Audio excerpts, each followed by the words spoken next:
Bonjour à toutes et à tous, j'espère que vous allez bien, je vous souhaite la bienvenue dans ce nouvel épisode de La Science, quelles histoires.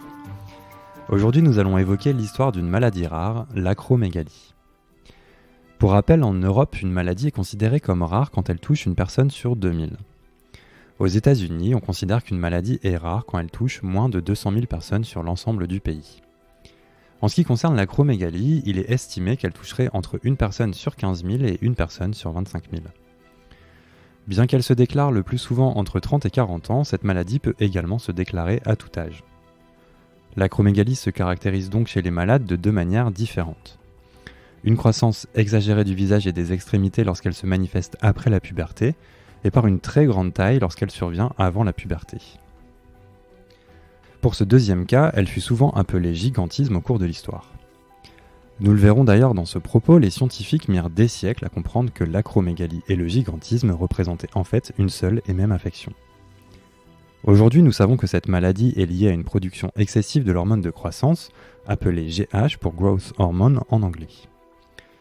Selon le portail des maladies rares et des médicaments orphelins, le portail Orphanet, je cite: « Cette hormone est une sorte de messager circulant dans le sang et agissant ainsi sur tout l'organisme.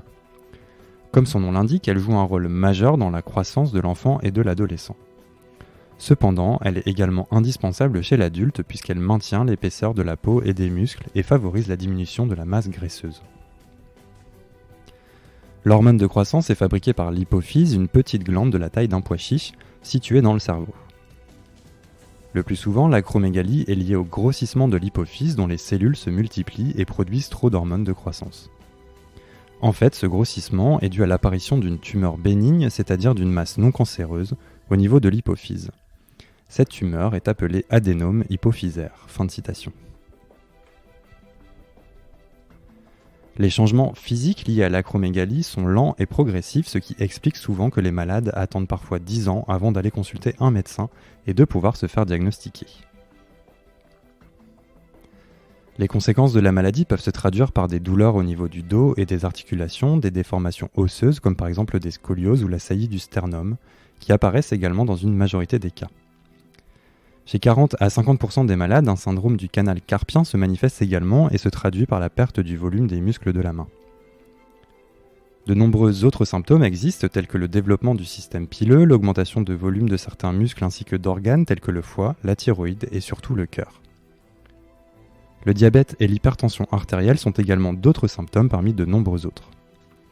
Nous le verrons dans cet épisode, il est possible de trouver et d'imaginer des traces d'acromégalie pendant l'Antiquité. À partir de la période moderne, la maladie commencera à être décrite de manière précise jusqu'au français Pierre Marie, qui lui donnera le nom d'acromégalie en 1886. Une fois n'est pas coutume, nous allons commencer notre histoire de l'acromégalie entre le mythe et la réalité.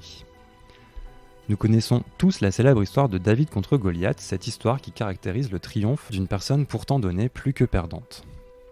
Bien que l'historicité de ces deux personnages bibliques soit à fort juste titre sujette à débat, il est possible d'imaginer que Goliath aurait souffert d'acromégalie. Alors un petit peu de contexte. Dans le chapitre 17 du premier livre de Samuel, on nous apprend que les Philistins sont en guerre contre le peuple d'Israël. Les deux armées se font face, chacune occupe les hauteurs d'une montagne qui fait face à l'autre. Seule une vallée les sépare. Comme cela était courant à l'époque, puisque cela permettait d'éviter une bataille rangée entre deux armées et donc un bain de sang, les Philistins envoient leur meilleur guerrier, Goliath, combattre un guerrier juif. L'issue de ce duel décidera de qui gagnera la guerre. Pendant 40 jours, Goliath se présenta quotidiennement, matin et soir, face à l'armée adverse, sans que personne n'ose aller le défier en 1 contre 1. Le texte nous dit d'ailleurs bien que, et je cite, « À la vue de cet homme, tous les Israélites prirent la fuite et furent remplis de peur. » Il faut dire que le guerrier philistin en impose. Il est grand, très grand. Il est aussi massif, fort et a une allure incroyablement robuste. Selon le texte biblique, il aurait une taille de 6 coudées et 1 empan, soit environ 2,70 m. Il aurait également porté une cotte de maille en cuivre pesant une bonne 50aine de kilos, et la lame en fer de sa lance aurait pesé 7 kilos. Fait intéressant, il est également toujours accompagné de quelqu'un qui porte son bouclier. Bref, Goliath est un géant, incroyablement puissant, et l'on comprend pourquoi aucun guerrier juif ne s'était aventuré à aller l'affronter. Ces caractéristiques physiques, ce gigantisme, peuvent déjà nous mettre sur la piste de l'acromégalie. Mais un deuxième détail à aller chercher dans ce qui causera peut-être la perte du colosse nous rapproche également de l'acromégalie. Finalement, c'est un jeune berger, David, qui décide d'affronter Goliath. Muni d'un bâton et d'une fronde, il avance dans la vallée en prenant soin de ramasser quelques pierres. En le voyant arriver, Goliath lui crie « Suis-je un chien pour que tu viennes à moi avec des bâtons ?» Voilà une remarque quelque peu étrange puisque David n'a en sa possession qu'un seul bâton. Après quelques autres invectives, les deux hommes chargent. David saisit alors sa fronde et une pierre, lance le projectile avec une précision redoutable vers son adversaire, qui le prend en plein front. Goliath ne peut esquiver cette pierre qui arrive très vite et ainsi le géant est défait. David n'a alors plus qu'à achever son redoutable adversaire, à la surprise générale. Mais ce que je ne vous avais pas dit dans l'introduction et qui s'avère justement intéressant dans cette histoire de David contre Goliath, c'est que chez beaucoup de personnes souffrant d'acromégalie, on constate une diminution de la vision, voire un rétrécissement du champ de vision sur les côtés. Certains détails de cette histoire sont alors à prendre sous un nouvel angle. Souvenez-vous, Goliath était toujours accompagné d'une personne qui portait son bouclier. Serait-il possible que, à cause de la mauvaise vue de Goliath, cette personne ait en fait été là pour montrer la voie à Goliath et ainsi l'aider à descendre de la montagne, d'où était basé le camp des Philistins? Autre détail, Goliath invective David en le voyant arriver, lui disant « Suis-je un chien pour que tu viennes à moi avec des bâtons ?» Pourtant, David ne vient l'affronter qu'avec un seul bâton. Finalement, comment se fait-il que ce guerrier si puissant ne puisse pas esquiver une pierre, certes lancée vers lui avec beaucoup de vitesse et de précision, sur un terrain dégagé où son adversaire est seul et face à lui? En ayant ces symptômes de l'acromégalie en tête, comment ne pas imaginer que Goliath souffrait de cette affection et avait une vision diminuée, ce qui le désavantagea fortement dans son duel contre David. L'historicité de ces deux personnages, qu'elle soit effective ou pas, ne peut nous empêcher de penser que ce géant philistin aurait souffert d'acromégalie.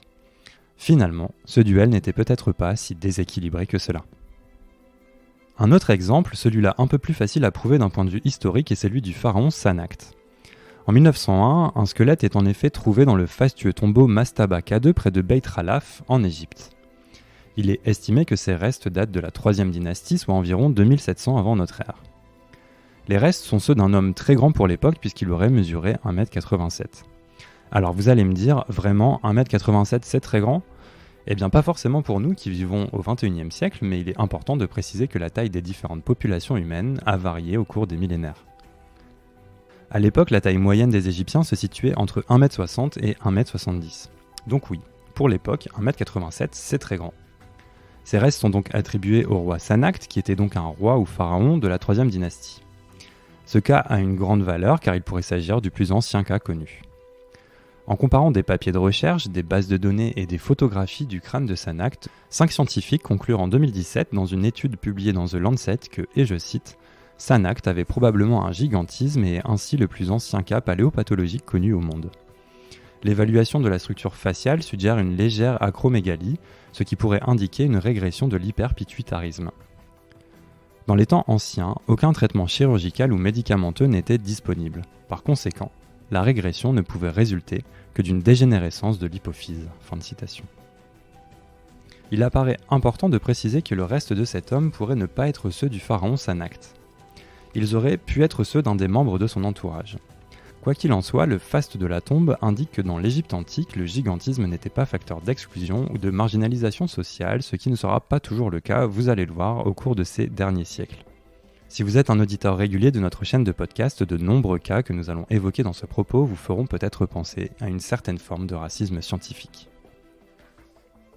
Faisons maintenant un énorme saut dans le temps pour nous rendre directement au XVIe siècle dans le duché de Brabant qui faisait à l'époque partie des Pays-Bas espagnols. C'est en effet là qu'officiait un brillant médecin, Johannes Vir.